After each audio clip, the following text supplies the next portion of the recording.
Assalamualaikum warahmatullahi wabarakatuh. Waalaikumsalam warahmatullahi wabarakatuh. Perkenalkan, saya Karisma Artamevia Krisga.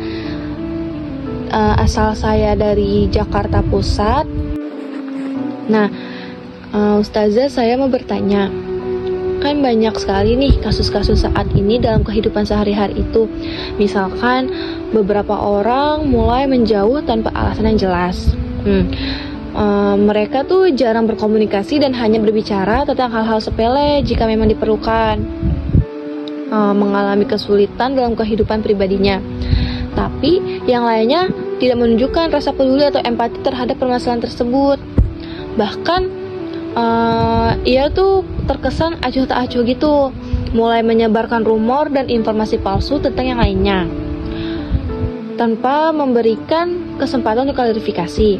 Terus juga sering terjadinya perbedaan pendapat atau konflik kecil. Nah, keduanya ini tidak memiliki kesabaran untuk mencari solusi bersama. Dalam kasus tersebut ini, dalam sehari-hari saya mau bertanya, bagaimana seharusnya Islam menekankan atau mengajarkan pentingnya hubungan yang harmonis antara sesama manusia? Terima kasih. Waalaikumsalam warahmatullahi wabarakatuh. Alhamdulillahirabbil alamin. Wabihi nasta'in ala umuri dunya waddin. Wassalatu wassalamu ala asrafil anbiya'i wal mursalin wa ala alihi wa sahbihi ajma'in, amma ba'du. Hadirin yang dirahmati Allah subhanahu wa ta'ala, kalau kita masih bertanya, kenapa ya kata-katanya bisa kasar?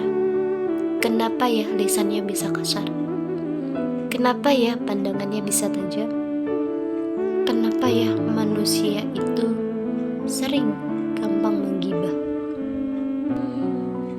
Yang perlu teman-teman ketahui bahwasannya adalah manusia itu makhluk yang lembut. Karena itu ketika Quran berbicara, Quran mengatakan, pertahankanlah kelembutan itu. Perhatikanlah kalimat ini teman-teman di dalam Quran pada surah 49 ayat 11 sampai 12. A'udzubillahi minasyaitonirrajim. Bismillahirrahmanirrahim. Ya ayyuhalladzina amanu la yaskhar qaumun min qaum. Kalau masih merasa punya iman, lisanmu janganlah saling tajam, janganlah saling mencela. Karena lisan kita itu lisan yang lembut. Dan di dalam Quran pun juga dikatakan wala yaghtab ba'dukum. Dan janganlah kamu menggibah, janganlah kamu berprasangka buruk, karena kita ini adalah makhluk lembut. Jikalau kita sebagai manusia nih teman-teman masih senang memukul, masih senang menggibah, masih senang berprasangka buruk, maka ada yang salah dengan tipikal manusia ini. Untuk itu teman-teman, cukuplah jadi manusia walau dia belum beriman, maka dia akan lembut. Karena itulah penting juga kita sadari teman-teman, perlu kita renungkan, apakah kita sebagai manusia ini sudah benar menjalani episode ke dalam kehidupan ini. Jangan sampai kita ini tertukar, kita wujudnya manusia tapi karakter dan sifat kita itu adalah jin. Maka dari itu teman-teman, yang perlu kita perhatikan ini adalah diri kita dengan baik. Jangan sampai ada yang keliru dalam kehidupan kita. Islam juga mengajarkan kepada kita bahwa ilmu dan adab berkomunikasi itu melalui teladan dari Nabi Muhammad SAW, di mana Nabi di dalam beberapa riwayat dijelaskan ketika berkomunikasi selalulah memperhatikan lawan bicara kita, di mana kita tidak boleh pernah memotong selama pembicaraan itu tidak ada unsur maksiatnya. Kita sebagai manusia juga diwajibkan untuk meneladani akhlak Rasulullah SAW. Sebagaimana akhlak Rasulullah yang pertama, kita harus kesantunan dan hormat. Apa maksudnya?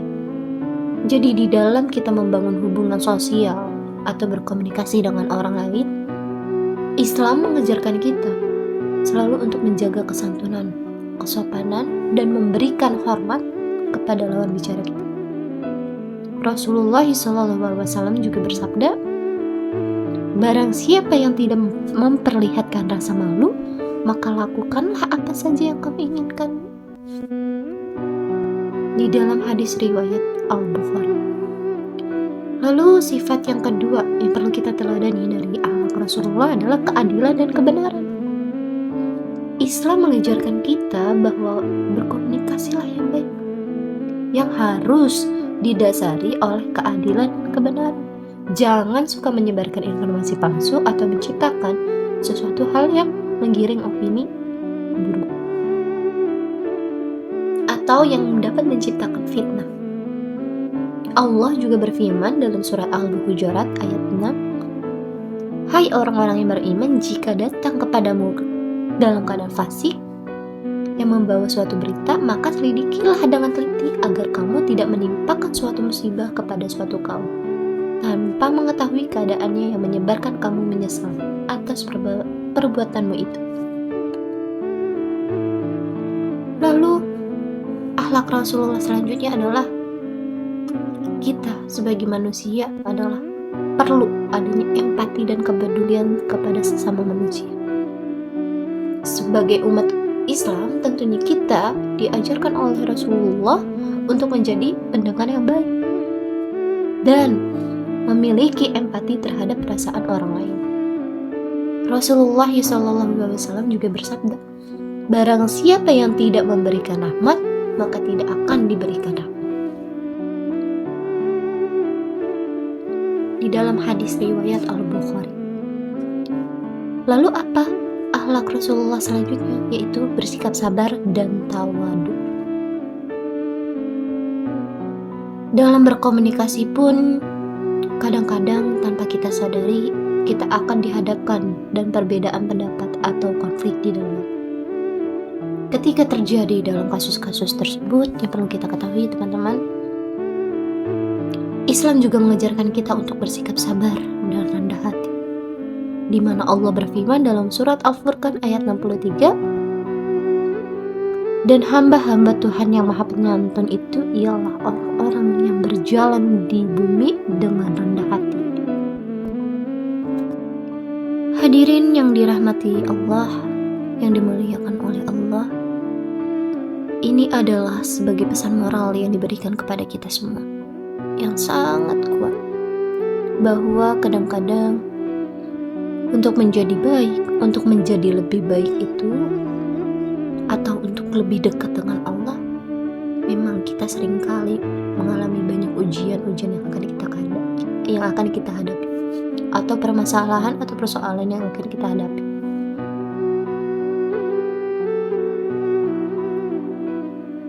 Maka dari itu, Islam bukan hanya mencakup kata-kata, tetapi juga sikap dan perilaku kita, teman-teman. Mari kita terapkan nilai-nilai mulia ini dalam kehidupan sehari-hari untuk membangun hubungan yang harmonis dengan sesama manusia. Semoga Allah memberikan taufik dan hidayahnya kepada kita semua.